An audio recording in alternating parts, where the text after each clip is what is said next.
안녕하세요 여러분, 여름입니다.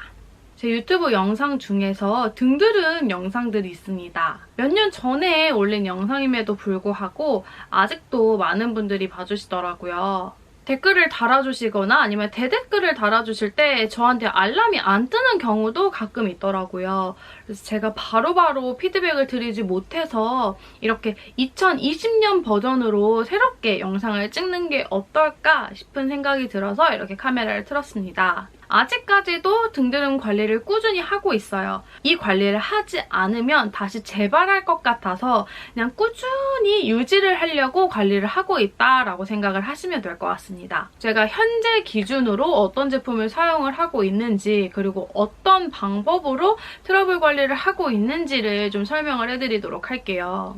제가 예전에는 클렌징 폼을 많이 썼거든요. 집에 클렌징 폼이 워낙 많다 보니까 세수도 하고 몸도 씻고 하는데 얼굴만 씻을 때보다 확실히 몸을 같이 닦으니까 되게 해프게 써진다고 해야 될까요? 그래서 예전에도 사용을 했었지만 요즘에도 사용을 하는 게 바로 이 비누입니다. 제가 사용을 하고 있는 거는 라노아 비누이고요.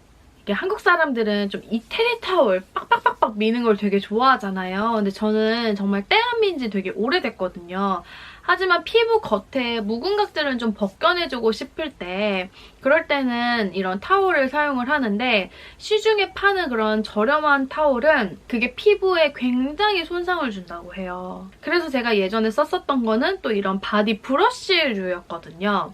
근데 이게 잘 맞으시는 분들도 계시고 또 안 맞으시는 분들도 계실 거예요. 그냥 피부가 표면이 울퉁불퉁 하시는 분들은 그런 바디 브러쉬를 제가 추천드리는데 되게 예민하고 건들면 아프고 이렇게 혹시나 자극을 세게 주면 좀 피가 나는 그런 트러블이 있으시는 분들에게는 좀 많이 자극적일 수도 있어요, 그 제품이. 그래서 제가 사용을 하는 거는 천연 바디 타올입니다. 일반 나일론 섬유로 만들어진 그런 바디 타올이 아니고 대나무에서 추출한 천연 섬유로 만들어진 그런 샤워 타월이에요.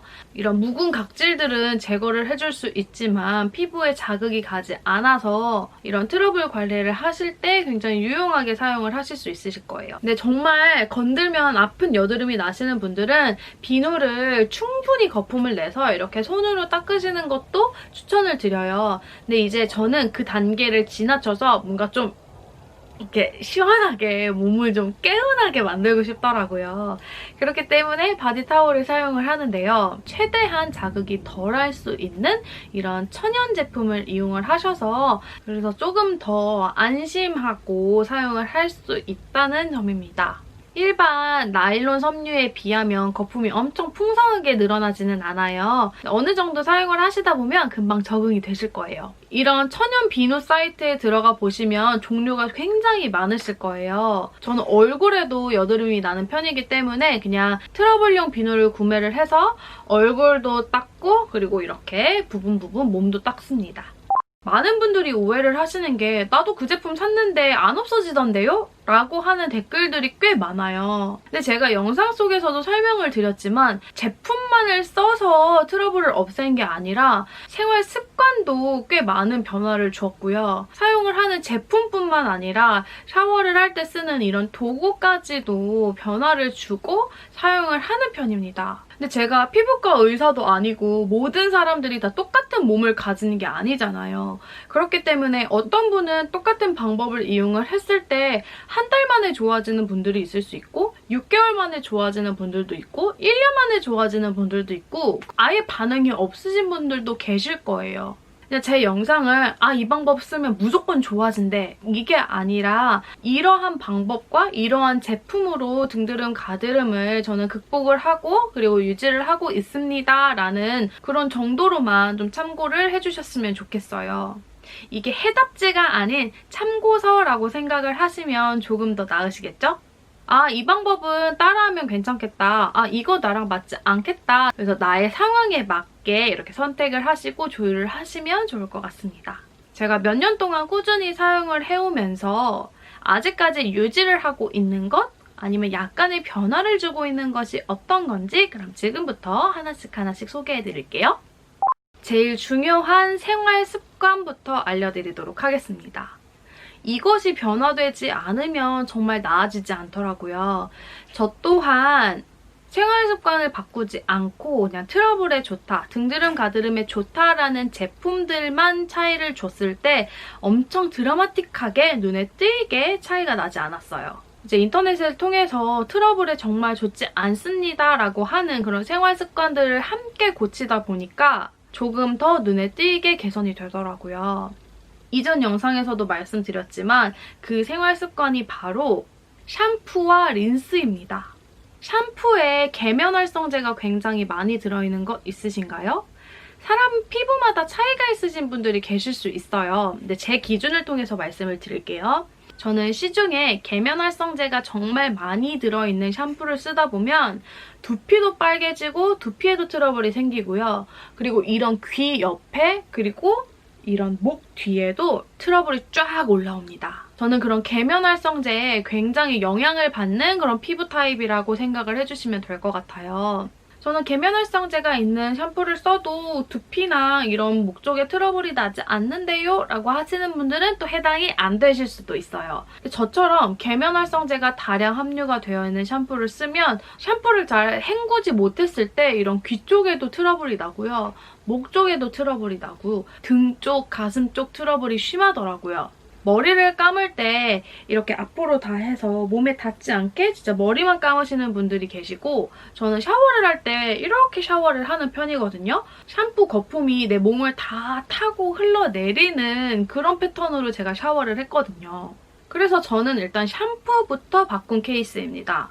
계면활성제가 들어있지 않는 샴푸를 쓰면서 두피 건강도 지키면서 이런 목덜미나 귀 쪽에 트러블 나는 걸 최대한으로 막고 있습니다. 그리고 두 번째는요. 제가 트리트먼트를 하면 오랫동안 방치를 해두면 더 좋다고 하잖아요. 그래서 샤워할 때 순서를 트리트먼트를 발라놓은 다음에 그 다음에 몸을 씻고 마지막으로 항상 트리트먼트를 헹궜어요.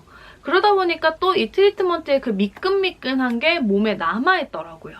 그래서 그 샤워하는 순서도 변경을 했습니다. 샴푸하고 트리트먼트 후에 뭐 양치를 한다거나 세수를 해서 약간의 텀을 주고 그 다음에 머리를 깨끗하게 헹군 후에 그 다음에 이제 바디를 씻고 나오는데요. 그래서 헤어 제품으로 인한 트러블 유발을 막는 것이 일단 저의 포인트였습니다. 다음으로는 겨울철에는 좀 등드름, 가드름이 살짝씩 좀 올라오는 계절이에요. 왜 그러냐면 수면 잠옷을 꼭 입고 자는 타입이거든요. 면을 입을 때가 가장 좋은데 수면 잠옷을 입게 되면 땀에 통풍도 되지 않고 그리고 그 섬유 재질을 통해서 몸과 정전기를 일으키고 마찰이 생긴대요. 그러다 보니까 피부가 예민해지고 건조해지고 그렇게 해서 트러블이 생길 수 있다고 하더라고요. 그래서 겨울에 수면 잠옷을 포기를 할 수는 없기 때문에 안에 반팔 면티 있잖아요. 그런 걸 입고 그 위에 이렇게 수면 잠옷을 입는 생활 패턴을 바꿨어요. 근데 아무래도 수면 잠옷을 입기 때문에 다른 계절에 비해서 완전히 트러블이 하나도 없는 몸을 유지를 할 수는 없지만 면티를 입지 않던 시절에는 정말 온 등에 트러블이 다다다다다 일어나고 간지럽고 그리고 좀 건들면 아프고 그랬는데 요즘에는 그런 개수? 빈도수가 조금씩 줄어드는 것 같아요. 그래서 겨울철에는 좀 보습크림, 순한 보습크림을 듬뿍 바르고 면티를 입고 그 다음에 이제 잠옷을 입는 편입니다. 저처럼 수면 잠옷을 즐겨 입으시는 분들 그 잠옷 때문에 트러블이 날 수 있다는 것도 아셨으면 좋겠어요. 그 다음으로는 제가 잘 지키지 못하는 습관 중에 하나인데요. 숙면 그리고 수분 섭취입니다. 저도 좀 일찍 자려고 노력을 하고는 하지만 거의 새벽 1~2시쯤에 잠이 드는 편이에요. 이거는 아직 고쳐지지 못한 생활 패턴이기는 한데 수분 섭취 때문에 이런 피부의 트러블도 완벽하게 완화가 되지 않은 걸 수도 있어요. 그래서 되도록이면 일찍 주무시고 물도 많이 드시고 그리고 여름철에 땀 많이 흘린 몸으로 그냥 주무시지 않고 청결하게 몸을 깨끗하게 이제 씻고 난 후에 주무시는 것도 하나의 방법일 수 있겠죠? 자, 이번에는 제일 중요한 바디워시입니다. 저는 향기가 많이 섞인 바디워시를 사용을 하지 않고 있습니다. 그래도 가끔 몸에서 향이 났으면 좋겠다 하시는 분들 계시잖아요.